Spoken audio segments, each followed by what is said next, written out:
Oke, assalamualaikum warahmatullahi wabarakatuh. Langsung aja tanpa basa-basi kita coba kupas bagaimana caranya memperbaiki pintu freezer yang rusak ya, engselnya pecah. Ini untuk kulkas satu pintu biasanya punya penutup freezer ya. Ini dia posisi pecah, kita cari bahan-bahan plastik ya, karena di sini adanya bahan plastiknya bekas paralon, jadi saya gunakan bekas paralon. Nah, saya potong seperti ini.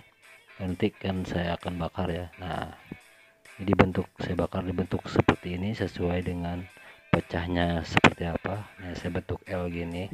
Intinya untuk menaruh lubang baut aja sih nanti. Jadi untuk engselnya bisa dipakai lagi. Nah, ini dia ya. Nah, ini dia udah saya bolongin juga. Nah, ini kalian gunakan lem plastik aja, lem bakar ya. Jadi alatnya cuma dua, lem bakar sama gergaji besi ya, untuk menggergaji si plastik tadi bahannya. Ini setelah jadi, coba saya langsung pasang pada kulkasnya.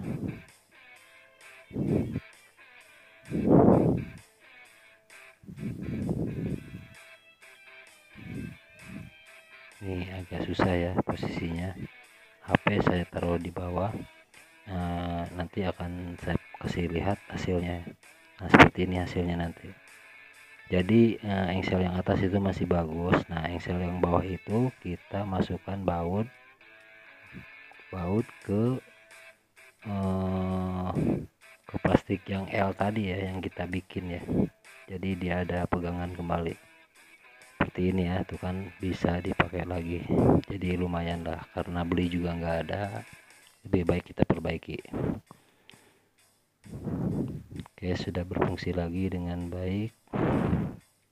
Jadi modalnya cuman plastik sama lem bakar. Nah, ini untuk rak-raknya juga pecah ya. Rak-raknya pecah nih, biasanya dia karena tertimpa beban berat ya. Ini bahannya kan emang mudah pecah mika ini. Nah, sticknya dikasih daging atau penahan seperti itu ya, seperti yang di video ini. Terus saya lem di bagian belahannya ya, lalu dikasih tulang lagi. Nah, cukup menggunakan lem bakar aja ya, lem bakar sama bahan plastik. Yang ini bahan plastik dari paralon.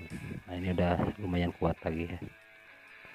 Dan kalian juga bisa mengganti dengan kaca kalau misalkan tidak mau seperti ini. Oke, gitu aja. Mudah-mudahan bermanfaat. Wassalamualaikum warahmatullahi wabarakatuh.